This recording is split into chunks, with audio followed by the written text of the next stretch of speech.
Buenos días.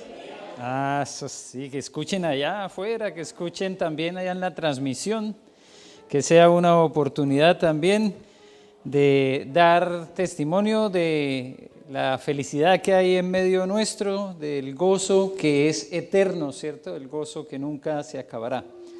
Y la alegría que tenemos de volvernos a reunir otra vez un domingo más aquí juntos, hoy con el aforo completo, hoy también explicándole, primero dándole gracias a Dios por la oportunidad de alabar juntos en familia y explicándole a aquellos que intentaron llenar el formulario anoche o hoy en la mañana, que cuando se completa el aforo el formulario se cierra, porque pues esas son las disposiciones que nos han dado las autoridades, así que nosotros hacemos también caso, obedecemos, y por eso tenemos que cerrar el formulario cuando ya el aforo está completo. Damos entonces también aquí un ánimo a aquellos que lamentablemente no pudieron estar hoy aquí, que fueron varias familias que aún hace unos instantes se comunicaron con nosotros para ver si podían venir, pero lamentablemente no pudieron, y les animamos a llenar el formulario pronto. Normalmente el domingo en la tarde ya está ahí el formulario ubicado en la página web de la iglesia y también en nuestro chat interno de la iglesia, así que les animamos a llenarlo pronto, y también a las familias que durante la semana encuentran que hay alguna situación que se presenta, alguna dificultad, o el mismo sábado o aún el domingo en la mañana, y algunos de los miembros de la familia no van a poder venir, que nos informen, porque ahí quedan unos cupos disponibles y entonces podemos entrar a dar la comunicación con las personas que nos han dicho que quieren venir, pero que cuando ya está cerrado el formulario no se puede. Entonces, importante eso, que mantengamos ahí una comunicación muy fluida para que podamos tener la oportunidad de estar todos.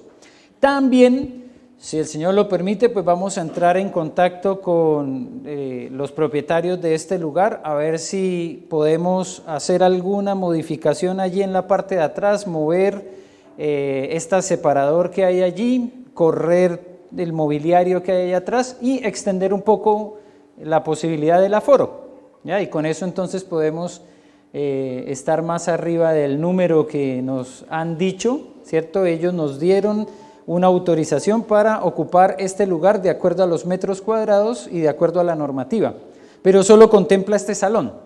Entonces, si nos ampliamos un poquitito más al salón que está ahí atrás, vamos a ampliar un poco el aforo. Que hay que tener un poco de logística, porque quienes han venido saben que ahí atrás hay unos refrigeradores, una mesa. Tendríamos que acomodarnos nomás, pero también va a depender de la autorización que nos den los propietarios de este sitio que nos permite reunirnos. Así que con esto pues creo que ya todos los que están viendo la transmisión y que querían venir, pues espero que entiendan cómo es la situación y que de todas maneras sea una oportunidad, como lo decía, de motivarnos a diligenciar prontamente el formulario, porque eso también pues de alguna manera nos asegura un lugar, y esperemos y confiemos en el Señor que con los cambios que se siguen dando, algunas comunas han retrocedido en el plan paso a paso, otras también han avanzado, pues que prontamente tengamos un cambio que nos permita un poco más de posibilidad de estar aquí reunidos, porque sí hay hartos que no han podido venir y nos gustaría tenerlos acá, ¿verdad? Nos gustaría ver a más personas aquí.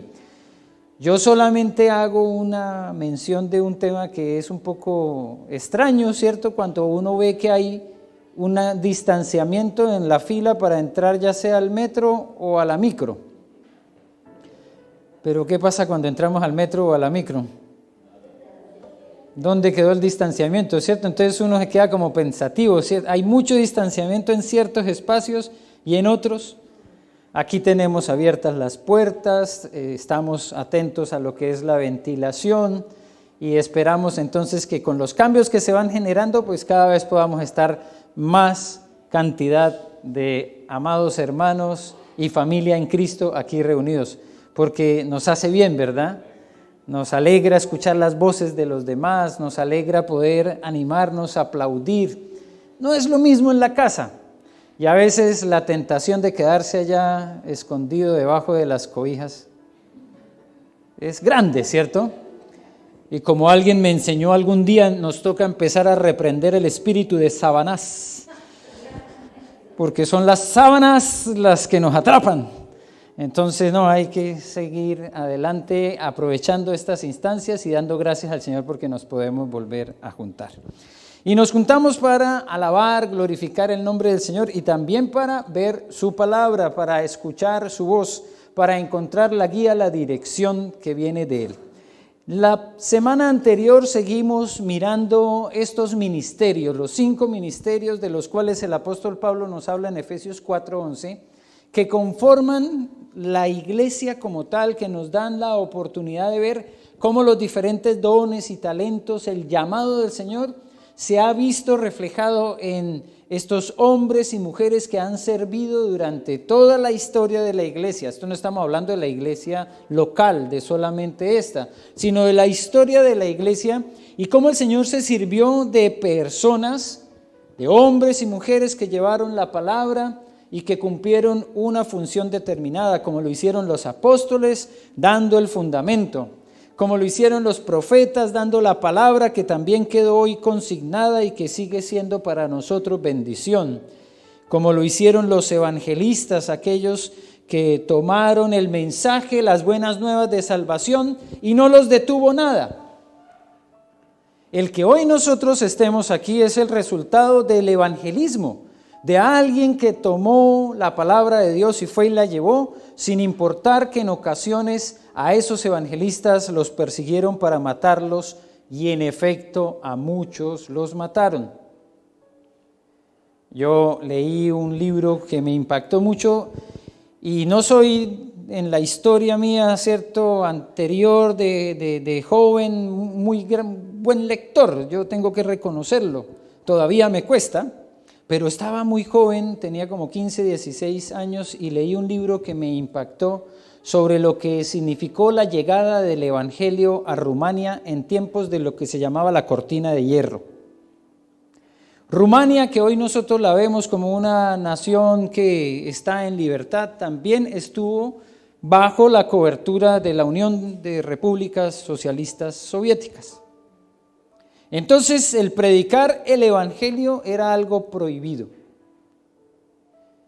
Y muchos creyentes tomaron las banderas de la fe y dijeron, está prohibido, pero no está prohibido hablar de Cristo.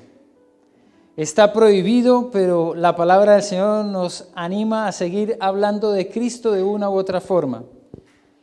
El título de ese libro se llama Encadenado por Cristo. Uno de estos evangelistas tuvo que estar en la cárcel más de 10 años por cumplir con el llamado que el Señor le había hecho de hablar de Cristo. Lo hacían en los sótanos de las casas, hablaban de diferentes maneras y metían la Biblia dentro del país por hojas. Las hojas estaban separadas y llevaban de a 4, de a 5 hojas en los diferentes viajes y las trasladaban de un lado a otro y cuando podían las juntaban y entonces era una Biblia. Pero así es como muchos evangelistas llevaron la palabra, como veíamos en las imágenes de lo que significaba ser un mensajero en ocasiones en tiempos de guerra, poniendo la vida en riesgo para llevar el mensaje. Y eso nos tiene que hablar también hoy, porque a veces llegan diferentes situaciones que nos hacen como tener miedo, temor. ¿Será que sí le digo? ¿Y si me estigmatiza? ¿Y si me dice evangélico? ¿Y si me dice aleluya? ¿Y si no me vuelve a hablar? Bueno, a veces hay que asumir ciertos costos, ¿cierto? Pero cuando el Señor te dice, haz algo, hazlo, porque no hay nadie más que lo va a hacer. Si el Señor te mandó a ti, tú debes hacerlo.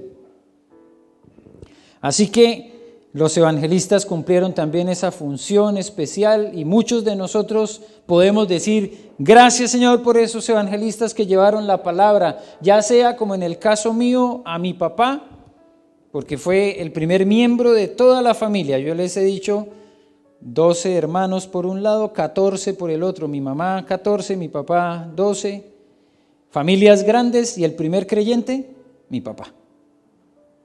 A él se le vino encima todo el mundo, toda la familia. Este es un traicionero de la fe. Y muchas veces los apartaron y no los dejaron participar de algunas actividades familiares. Sobre todo en esos primeros años fueron mis hermanos los que más vivieron como esa segmentación, ¿no? A veces hasta mi abuela decía, no, los hijos de Carlos allá. Y los ponían en un rincón. Carlos es el nombre de mi papá. Pero el evangelio fluyó a través de la familia, a través de los que tomaron banderas, a través de los que dijeron, no importa que nos sigan haciendo el feo, vamos a seguir dando testimonio. Y yo les he comentado cómo me alegra saber que ahí están viendo en la transmisión unas tías, hermanas de mi mamá, que llegaron a los pies de Cristo, que hoy escriben por ahí de vez en cuando, ustedes las ven que escriben en el chat sus saludos, que llegaron por la obra del evangelismo también. De alguien que, como lo hacía mi papá, se atrevía a ir y predicarles. Y seguía. Y él, como dicen aquí en Chile, era catete, era insistente, persistente. Y yo doy gloria a Dios porque, por ejemplo, en el contexto de mi familia, las tías mías, las hermanas de mi mamá, cuando falleció mi papá, que fue en el año 93, nosotros nos reunimos en familia para el 31 de diciembre, son fechas muy especiales en Colombia, y en una ocasión ahí estando en la casa de mis tías, así yo, piolita, como todos compartiendo, llegó la medianoche y fue una de mis tías la que dijo, como nos enseñó Carlos, ¿por qué no nos reunimos y oramos a la medianoche? Y fue una de ellas la que se acordó quién era el que les daba la pauta para hacer esa clase de cosas y me pidieron a mí que orara y yo estaba en ese momento todavía bien jovencito, pero el Señor se encarga de que el testimonio, de que el evangelio, el evangelismo que nosotros realizamos tenga fruto, a veces no inmediatamente. Como lo dijo Pablo, dijo, yo planté, Apolos regó, pero el crecimiento lo ha dado Dios. Entonces no nos cansemos de hacer la obra de evangelista. Como lo dijo el apóstol Pablo a Timoteo, no te canses, haz obra de evangelista.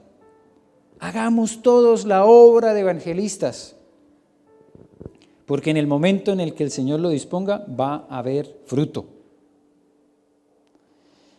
Entonces seguimos animando también, como nos animaba la palabra del Señor, a entender que el pastorado no es función única y exclusiva de una persona. Sí tenemos una imagen de una gran responsabilidad que tomaba el pastor que cuidaba las ovejas, que como nos dice la Escritura y miramos la semana pasada, en ocasiones tenía que enfrentar, como dijo David, al león, al oso, y yo me imagino que también al lobo, al coyote y otros que estaban tratando de quedarse con las ovejitas. Pero como veíamos la semana pasada, hay un estilo de liderazgo que la palabra del Señor nos dejó bien impregnados, como se dice en nuestro ADN. Hay otro estilo de liderazgo que ha tomado fuerza aún dentro de las iglesias. Y veíamos la semana pasada, ¿será que este es el estilo de liderazgo que el Señor nos presentó en la iglesia? Y algunos escribieron ahí en el chat que es una bonita forma de seguir en contacto con quienes están en sus casas. No, esa no es una historia que nosotros podamos redituar, es de la Biblia. Esta historia, esta forma de liderazgo no es el liderazgo bíblico, no es el que me lleven, no es el que manda, no es la forma como nosotros vemos estructurado el ministerio en la Biblia, es sirviendo. es como nos enseñó Jesucristo, con la toalla en la cintura. Esa es la función pastoral que podemos desarrollar todos nosotros cuando nos encargamos de cuidar a otros, cuando nos encargamos de estar atentos a las necesidades de otros. Es que el pastor no es un título, el pastor es una función, y ustedes y cada uno de nosotros cumplimos funciones pastorales cuando cuidamos a otros, cuando acompañamos a otros. Como cuando alguien está enfermo y tú tienes la oportunidad de llamarlo, de escribirlo, decirle, ¿cómo estás? ¿Cómo sigues? Demostrar preocupación por otros. Esa es función pastoral. El título no sirve de nada. A veces se pone como un remoquete, como si fuera algo muy importante. Se antepone al nombre. Llámame pastor tal. Bueno, ¿en el carnet dice eso? Yo conocí un señor que se llamaba Pastor Peña y a él sí le decíamos pastor todo el tiempo, pero mi nombre es Gamaliel. Si ustedes me quieren llamar Gamaliel, Gama, Gamita, llámenme como quieran, porque eso es lo que dice el carnet. Pastor no es mi nombre, pastor es la función que el Señor me permite desarrollar. Y ustedes no necesitan que lo llamen pastor para cumplir la función. Todos nosotros podemos cumplir la función pastoral cuando cuidamos a otros, cuando acompañamos a otros, cuando apoyamos a otros, cuando servimos a otros. Y eso sí que es más importante, porque ese es el mejor testimonio que puede dar la iglesia, ¿verdad? Cuando la iglesia se ocupa y se preocupa de otros. Porque eso es lo que aparece en la Escritura como la forma práctica de servir. Cuando una persona viene y te dice, tengo hambre, dame de comer, y tú le dices, que Dios te bendiga y te provea. ¿Qué testimonio es ese? Si tienes con qué darle de comer, ¿cierto? Yo no estoy diciendo que es que tiene que aparecer de algún lado mágicamente comida, no, es que a veces tenemos con qué dar de comer al otro, pero nos es más fácil decirle, cuídate, que te vaya bien. La palabra nos dice, si hay alguien que no tiene con qué vestirse, con qué cubrirse, y tú le dices, abrígate, pero no le das el abrigo que él necesita, entonces no estás haciendo nada. Estás diciendo abrígate, pero sabes que no tiene con qué abrigarse. Entonces la iglesia es práctica en la forma de cumplir el ministerio. La canasta de amor que nosotros recogemos no es para que tengamos un fondo ahí gigante de miles y de millones de pesos. Tan pronto la canasta de amor tiene una cantidad apropiada de dinero, de una vez enviamos mercadería para los que lo necesitan. No ha llegado a tener una acumulación esa canasta de amor, porque no es para acumular, es para ayudar. Y ustedes han sido testigos de cómo la iglesia se mueve cuando aparece una necesidad, y por eso damos gloria a Dios. Cuando esta familia allá en Lo Barnechea, que se les quemó la casa y además recién había fallecido el Señor, la iglesia se movió. Fue impresionante todo lo que le llegó a esa familia, porque ustedes ponen en práctica lo que la palabra del Señor dice y pastorean a otros cuando el Señor les da la oportunidad. Y esta palabra es para seguirlos animando, para seguirlo haciendo, porque ese es el ministerio de la iglesia, pastorearlos unos a otros.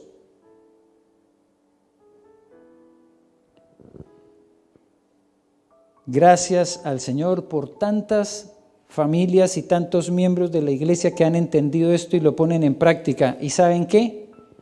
Me pastorean a mí. Porque si ustedes se ponen a pensar, y entonces si el pastorado es solamente un título y aquel que está allá se llama pastor, ¿a él quién lo pastorea? ¿Se han puesto a pensar en eso? La iglesia. Ustedes cuando me han escrito y me preguntan ¿cómo estás? Cuando me han escrito y me han preguntado ¿cómo sigue su mamá? Me están pastoreando. Porque la iglesia cumple esos ministerios entre todos. No son nombres, no son títulos, no son cargos, son encargos. Y a cada uno de nosotros el Señor nos ha encargado diferentes ámbitos, diferentes espacios para servir, para ministrar a otros. Esa palabra nos cuesta mucho, ¿cierto? Ministrar, pero significa ministerio, que significa servicio. O sea que cuando tú ministras estás sirviendo a otros. Y el Señor nos ha encargado a todos nosotros diferentes ámbitos en donde podemos ministrar. Hoy vamos a ver el de los maestros. Y como está de moda la enseñanza virtual, ¿cierto? Pues escogí esta imagen. Porque uno dice, bueno, los maestros hoy en día, ¿qué clase de funciones cumplen? Ahora, no es tan fácil a veces identificar cuáles son esos maestros de los cuales habla la palabra, porque creo que ustedes y yo hemos escuchado que hay unos encargados de ciertas labores del área de la construcción a los cuales se les llama maestros, ¿cierto? Algunos maestros chasquilla, otros de otra manera, pero maestros. Entonces uno dice, ¿y estos qué clase de maestrías son? ¿Cómo entra dentro de el movimiento de lo que dice la iglesia? Pues vamos a ver cómo lo dice la Escritura. Y por eso entonces vamos a mirar hoy en 2 Timoteo, la segunda carta que el apóstol Pablo le escribió a Timoteo, en el capítulo 1.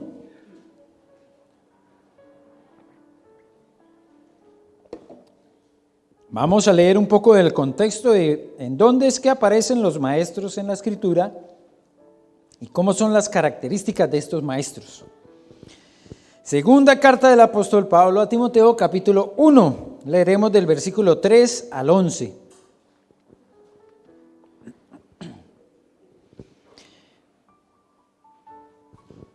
Dice la palabra del Señor. ¿Ya lo tenemos? Quienes estamos aquí. Si no lo tienen todavía, digan misericordia. Si ya lo tienen, dicen amén. Alguien está pidiendo misericordia por ahí, pero en voz baja. Misericordia, misericordia. Ya, versículos 3 al 11. Doy gracias a Dios, al cual sirvo desde mis mayores con limpia conciencia, de que sin cesar me acuerdo de ti en mis oraciones noche y día, deseando verte, al acordarme de tus lágrimas para llenarme de gozo, trayendo a la memoria la fe no fingida que hay en ti, la cual habitó primero en tu abuela Loida y en tu madre Eunice, y estoy seguro que en ti también. Por lo cual te aconsejo que avives el fuego del don de Dios que está en ti por la imposición de mis manos. Porque no nos ha dado Dios espíritu de cobardía, sino de poder, de amor y de dominio propio.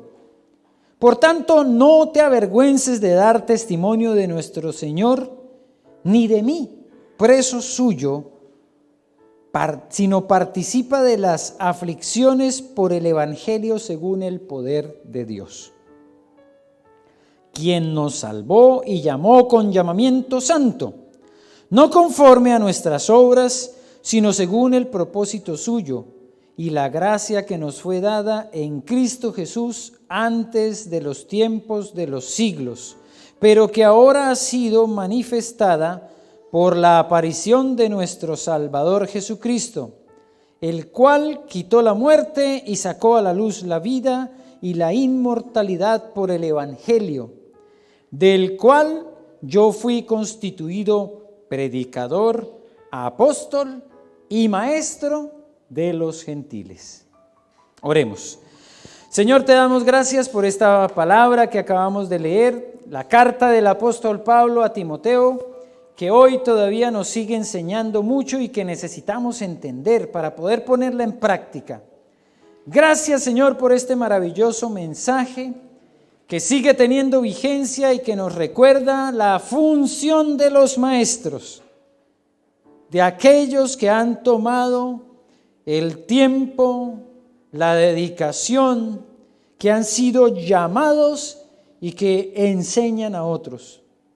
Gracias, Señor, porque sé que hoy tu Espíritu Santo seguirá hablando a nuestros corazones para ayudarnos a entender que hemos sido llamados con un propósito, que cumplimos funciones en tu iglesia, que somos un cuerpo lleno de muchos miembros y no todos los miembros hacen lo mismo.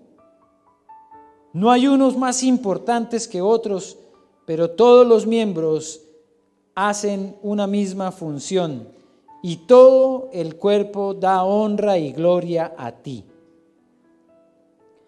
Así que gracias, Señor, por este mensaje. En tus manos lo entregamos y te damos honra y gloria porque solamente tú eres digno de recibirla. Gracias, Señor, por la bendición de saber que es tu palabra la que es predicada, que no sean mis palabras, sino que sean las tuyas las que escuchamos hoy. Es lo que rogamos en el nombre de Cristo Jesús. Amén y amén.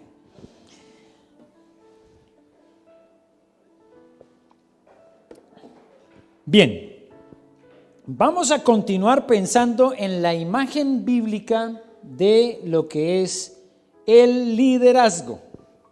Y nunca perdamos de vista que para nosotros, aunque los tiempos puedan cambiar y nos digan que la modernización llegó, que ahora todo tiene que ser tomado de acuerdo a lo que es el avance tecnológico, nada puede superar al precepto bíblico.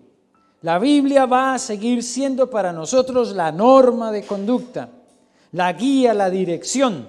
Y si nos queda alguna duda, ese salmo que a veces es tan complejo de leer, el Salmo 119, ¿cierto? Un poco largo. ¿Se acuerdan lo largo que es el Salmo 119? Ustedes, aquellos que son bien acuciosos, aquellos que les gusta algunos desafíos, les voy a pedir que esta semana se dediquen al Salmo 119. No tienen que leerlo todo, ¿cierto? En un solo tramo, puede ser de a poco, pero vayan resaltando ustedes, destacando o subrayando. Aquí estamos diciendo que pueden utilizar un destacador o con un lápiz subrayar, versículo a versículo, las menciones que hace el salmista a la palabra de Dios. A ver cuántas veces menciona el salmista algo que tenga que ver con los mandamientos de Dios, con las palabras de Dios, con los estatutos de Dios, con las enseñanzas de Dios, con la palabra de Dios. Hagan el ejercicio, por favor, esta semana. A ver cuántas veces y en cuántos de los versículos del Salmo 119 se hace un énfasis en la palabra de Dios. Por si acaso tengo que preguntar, ¿alguien ya lo ha hecho? ¿No? Bueno, entonces es un buen desafío para todos nosotros, ¿cierto? Porque creo que nos vamos a encontrar, espero yo, con una grata sorpresa, que fue, gracias al Señor, con la que yo me encontré cuando hice ese ejercicio. Dejémoslo hasta ahí, pero ¿queda clara cuál es la tarea para los que quieran hacerla? ¿Cierto? Es una tarea totalmente voluntaria. Habrá premio, eso sí, pero es voluntaria. Habrá premio, pues yo no les estoy diciendo desde ya cuál es el premio, pero hay premio y bueno, no me voy a meter en camisa de 11 varas, pero yo sé quién es el que entrega esos premios. Pero siempre hay un premio cuando uno puede estudiar la palabra, ¿cierto? Entonces les estoy anticipando que se van a encontrar con algo muy especial, porque la imagen del liderazgo tiene que surgir de ahí, de la palabra. Todo precepto para nuestras vidas surge de ahí, de la palabra. Y cuando hablamos de maestros, pues necesitamos seguir entendiendo que la imagen del liderazgo en la iglesia todo el tiempo gira en torno al servicio. El liderazgo en la iglesia, como nosotros lo vemos en la Escritura, es de personas, hombres y mujeres que se dedicaron siempre a ayudar a otros. El apóstol Pablo hace una lista larga en Romanos al final, cuando está terminando en sus saludos y dice: a ustedes que me hospedaron, a ustedes que han hospedado también a gente que sin darse cuenta hasta eran ángeles. ¿Qué hacían esos cristianos cuando hospedaban a otros? Servían. A ustedes que me dieron de comer, dice el apóstol Pablo, que me mandaron ofrendas. A aquellos que estuvieron atentos a las necesidades de otros. El servicio es la muestra del verdadero liderazgo en la iglesia. Y cuando los apóstoles empezaron a pelear entre ellos, ¿quién va a ser el mayor? ¿Quién va a ser el primero? Jesús ya dijo que se iba, y cuando se vaya él. Entonces vino una señora muy preocupada por sus hijos, como todas las madres. Le dice: maestro, mira a mis hijos. Uno muy simpático, el otro muy hermoso. No sé cómo se los presentó, pero le dijo: deja que uno se siente a tu lado y el otro al otro lado. ¿Qué significaba eso? Lugares de importancia, ¿no? Lugares de preeminencia. Y entre ellos empezaron a pelear también. ¿Y quién va a ser el mayor? Y miren estos atrevidos y esta señora, ¿quién se cree?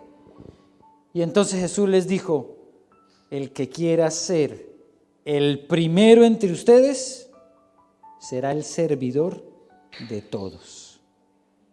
¿Ven cómo es la escala de liderazgo en la iglesia? El título mayor, entonces, por ejemplo, en las Fuerzas Armadas es el general. Pero en las fuerzas de Cristo, el general es el que limpia los pies de todos. Eso es una pirámide invertida.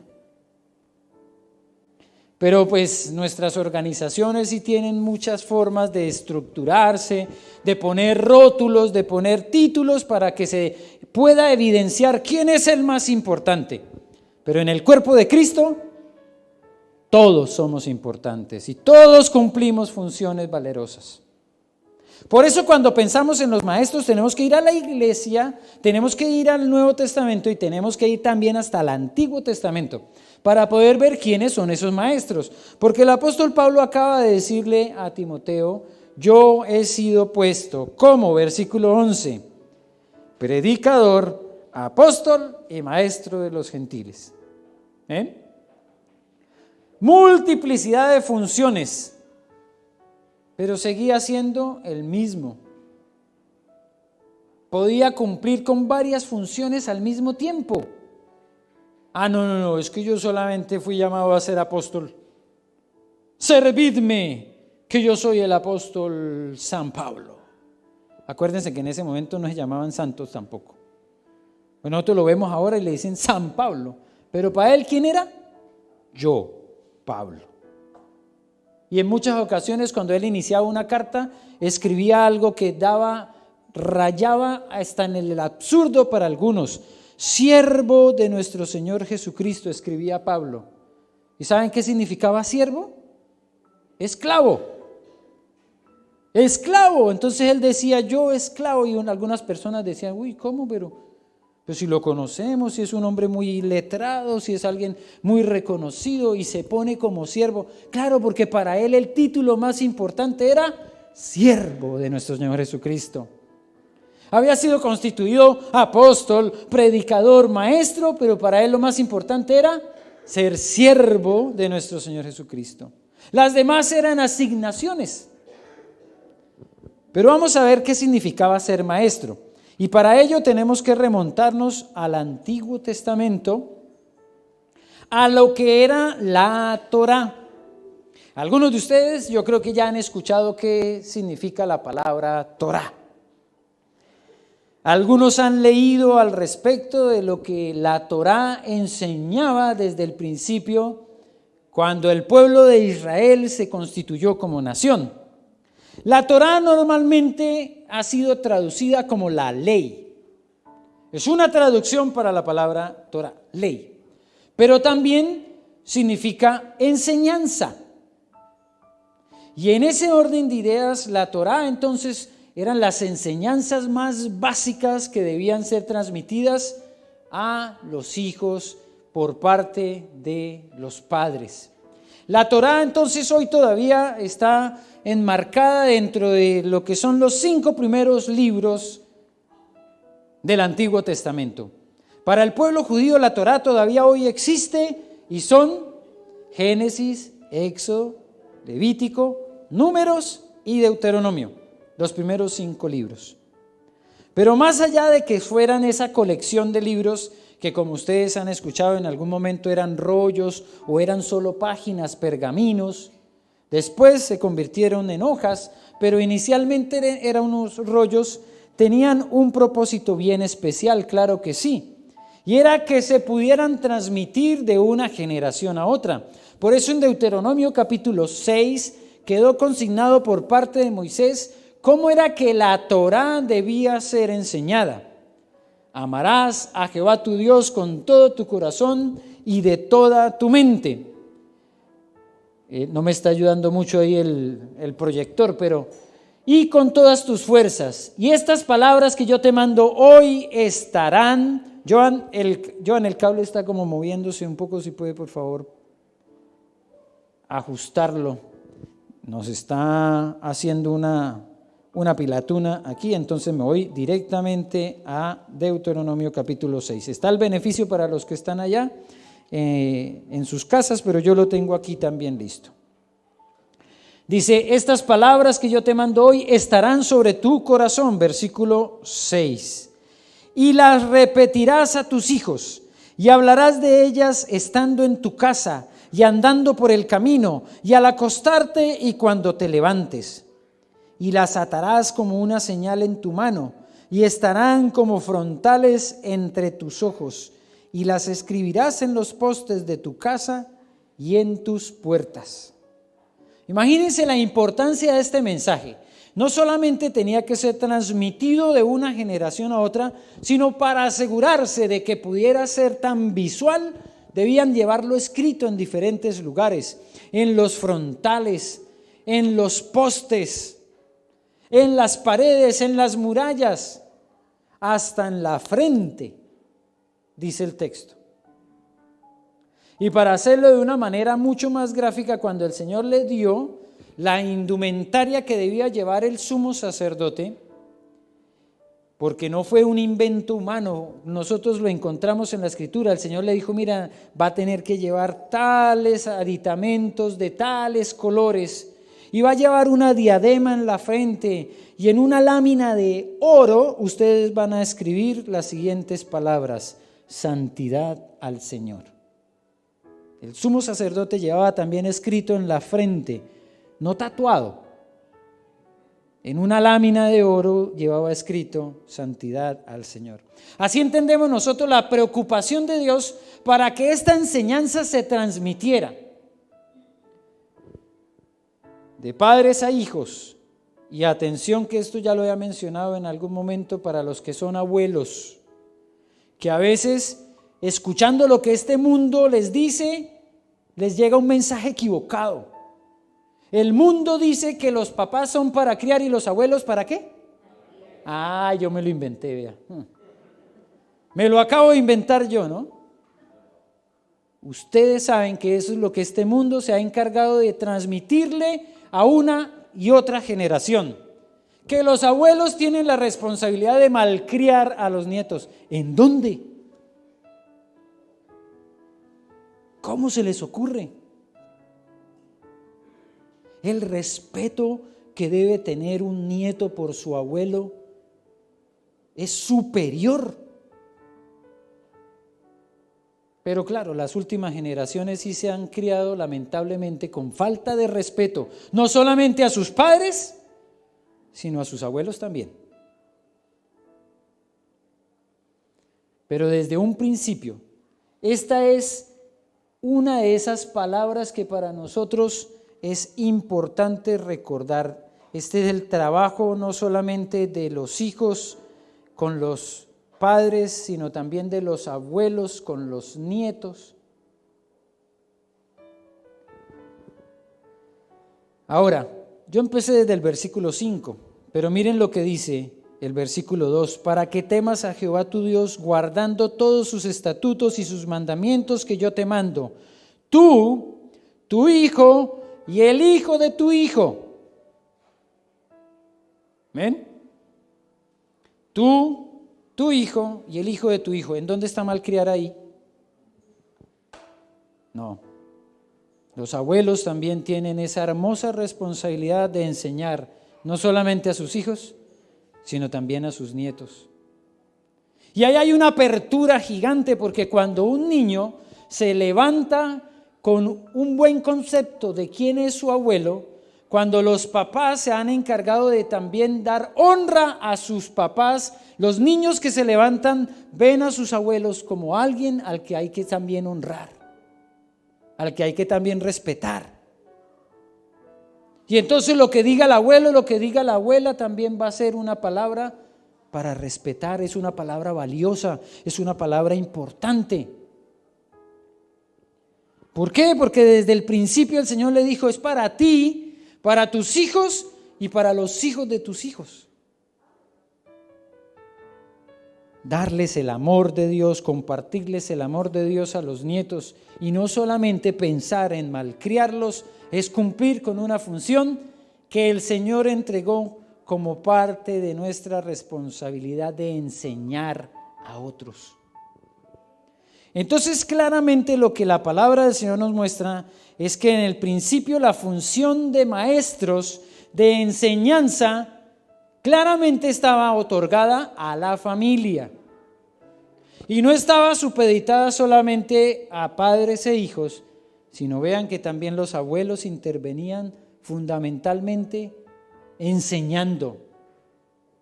Porque es que la experiencia de un padre es grande, pero la de un abuelo es superior.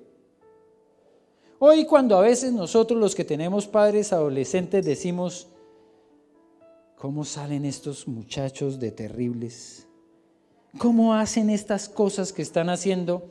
¿Saben qué es lo que está pasando? Que la memoria corta y finita ya nos hizo olvidar que nosotros pasamos por ahí, que también fuimos adolescentes.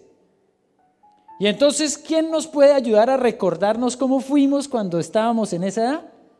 Nuestros padres. Entonces, cuando nosotros descartamos el consejo de un abuelo, estamos diciendo, solo vale mi visión como papá. Pero fueron mis papás los que me tuvieron que lidiar a mí. Ay, qué historias que pueden contar los abuelos, ¿cierto? Porque uno, sí, la mente se le va rapidito.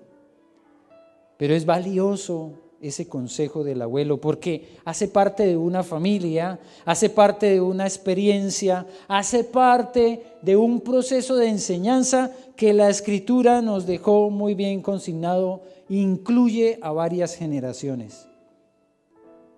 Pero llegamos entonces nosotros a ver en la Escritura que no habían muchas escuelas, no aparecían escuelas, no habían jardines, no habían preescolares, habían familias que se encargaban de enseñar a sus hijos.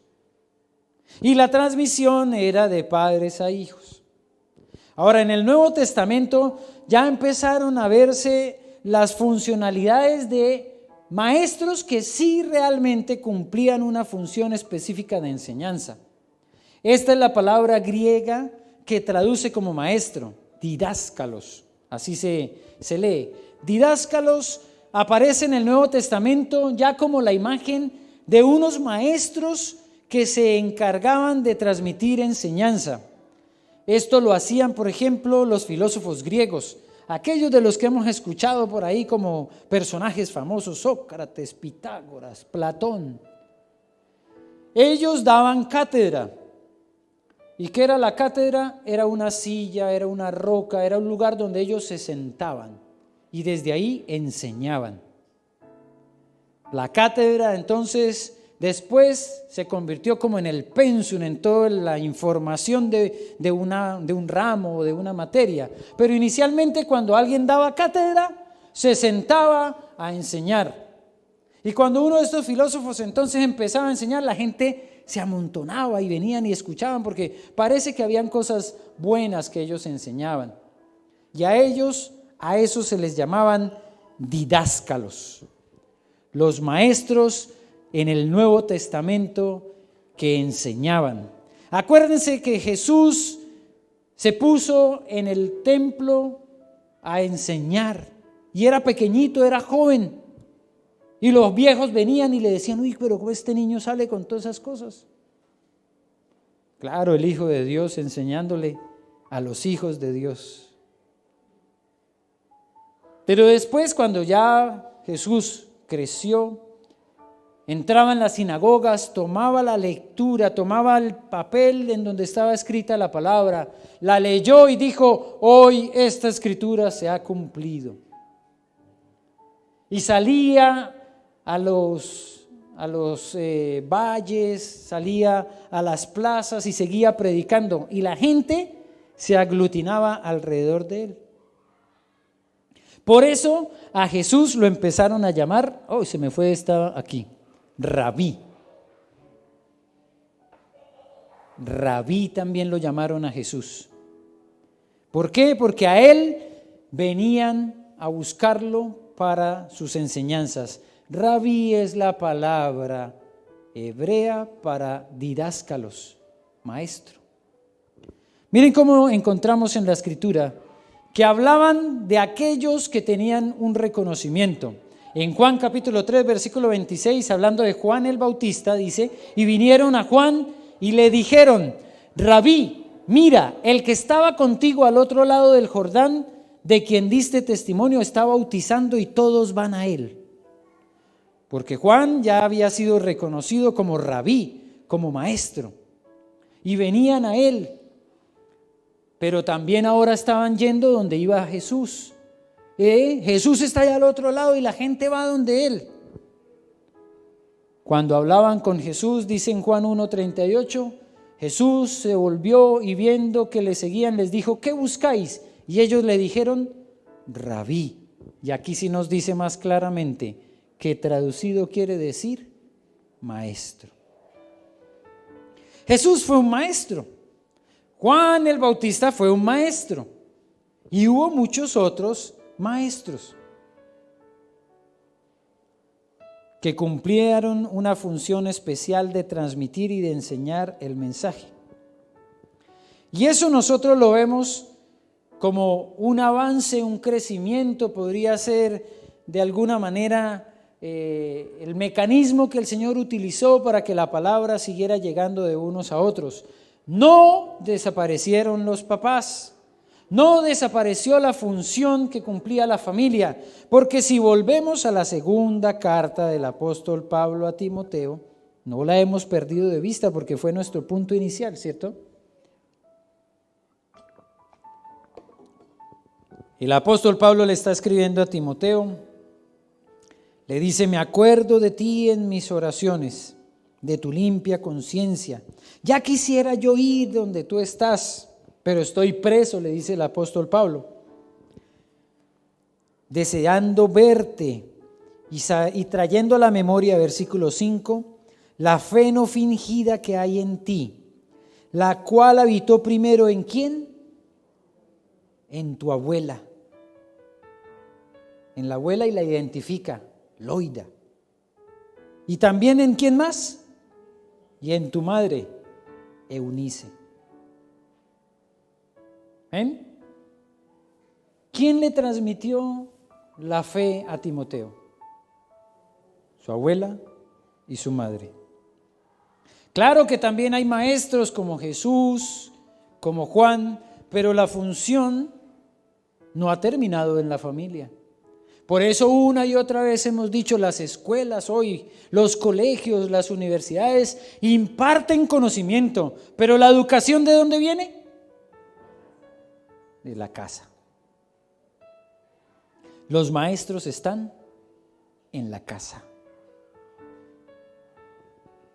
Aquí también cumplimos funciones nosotros, pero lamentablemente no debe desaparecer. Para algunos sería muy fácil llevar los niños a la iglesia y decir: ya que les enseñen.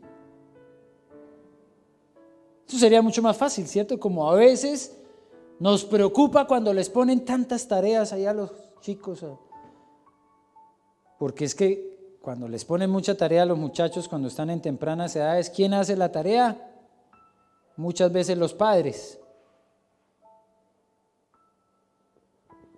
Pero la función principal de educación está en la casa. Hoy ha cambiado mucho el tiempo. Y aquí es donde yo quiero aterrizar un poco a lo que ha sido estos cambios y estas transformaciones. En un principio se acercaban a Juan y le decían Rabí. A Jesús le dijeron Rabí. Y con el tiempo esos maestros fueron como perdiendo, yo creo, también el valor y la importancia. Y hoy llegamos a esto que yo creo que es una realidad, ¿cierto? Porque no hace muchos años atrás el maestro era muy respetado, tenía un honor, una honra. Y cuando al chico le iba mal en las calificaciones, pues como dice la imagen, le preguntaban al niño, ¿y qué estás haciendo? ¿Cómo lo estás haciendo? Ahora se le pregunta es al maestro, ¿y por qué le calificó así a mi hijo? Me lo va a traumar. Y llegamos al punto de que hoy en las escuelas, en los colegios, ya no se habla de que alguien pierda el año. Eso es un exabrupto. Hoy hay que darle las opciones habidas y por haber para que nadie pueda perder un año. ¿O estoy equivocado, Alfredo?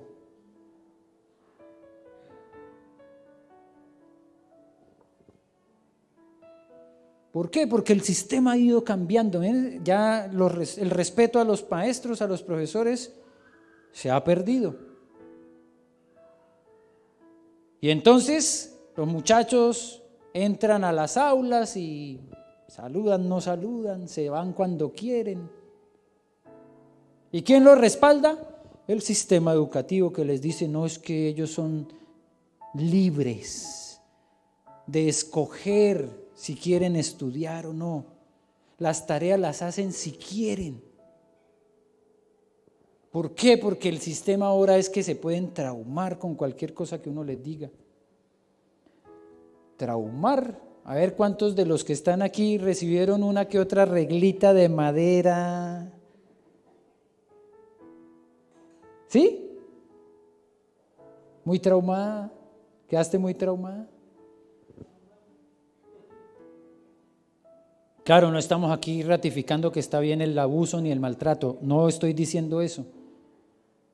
Pero tampoco nos hizo mucho daño en algún momento cuando fuimos groseros o irrespetuosos que nos llamaran al orden, que nos enseñaran disciplina, que nos enseñaran conducta. Porque a veces en la casa como que no había suficiente respaldo para ello, pero habían maestros y profesores que sí mantenían el orden en el aula y nos ayudaron a nosotros a mantenernos también en el orden. Y a esos maestros también hoy yo quiero honrarlos, a los que siguen cumpliendo con el llamado que el Señor les ha hecho, pero que les ha tocado mucho más duro en los últimos años, con tanto cambio loco que han estado metiéndonos en las escuelas, en el sistema educativo,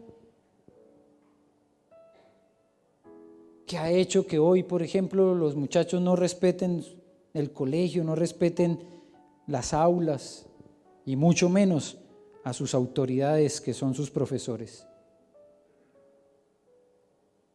A los nuestros en la iglesia les seguimos diciendo, honra para el que la merece, para el que la debe recibir. Y honremos a nuestros padres, es algo que el Señor nos ha dicho que tenemos que hacer.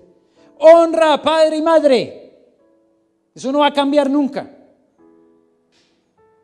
Pero también debemos reconocer a nuestros profesores. Y se me saltó la otra imagen, pero venía acá, venía enseguida, porque me parece importante. ¿Cuál es la base de todas estas profesiones? Juez, agrónomo, banquero, veterinario, psicólogo, abogado, médico, escritor, ingeniero, ministro, gobernador. ¿Quién? Una profesora, un profesor que les dio las clases desde que estaban pequeñitos. Dicen que en otros países realmente hay honra para los profesores. Se dice que en Japón tienen un lugar de mucho reconocimiento. Pues no nos vayamos por allá para vivir a Japón para poder hacer lo que podemos hacer acá, ¿cierto?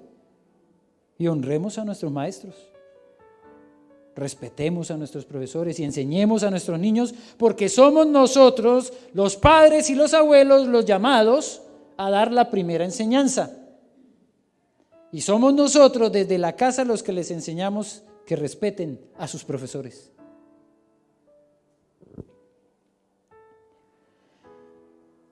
Ahora sí, la enseñanza que nosotros tenemos en la iglesia, que los niños están recibiendo allá atrás, es dada por hombres y mujeres, las de los adolescentes, las de todas las diferentes etapas en la iglesia. Las mujeres tienen su espacio de enseñanza, los varones tienen su espacio de enseñanza, y nos preocupamos de que todas las diferentes etapas en la vida tengan su espacio de enseñanza.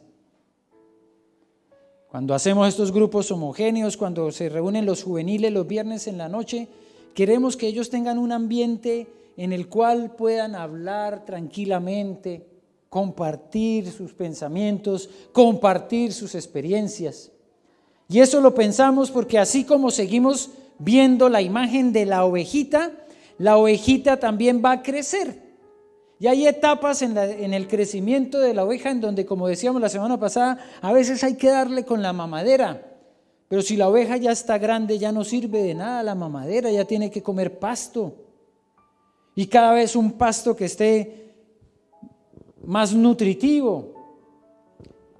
Entonces la iglesia también se encarga de acompañar a la oveja en todo el proceso del crecimiento. Y la palabra de Dios, cuando la compartimos en nuestras casas, cuando la compartimos en nuestros grupos, cuando la compartimos aquí, es la enseñanza que necesitamos. Los maestros, entonces, para resumir, están en cada una de nuestras casas. Los maestros en la iglesia somos cada uno de nosotros que enseñamos a otros y les compartimos a otros algún mensaje.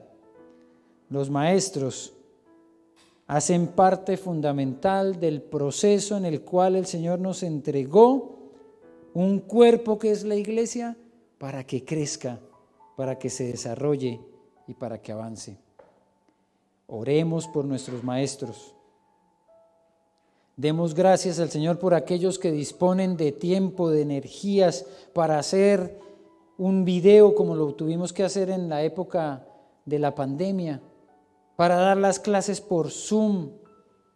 Todavía siguen haciendo los videos como Cristiane lo hace para que los que están allá en su casa a través de la transmisión virtual puedan darle la enseñanza a sus niños. Pero el año pasado, María Angélica, Astrid, otras personas tomaron el tiempo de dar las clases. Les damos gracias al Señor por ustedes, por los maestros que en las diferentes etapas siguen sirviendo y siguen enseñando a otros. Honrémoslos, respetémoslos y demos gracias al Señor por ellos.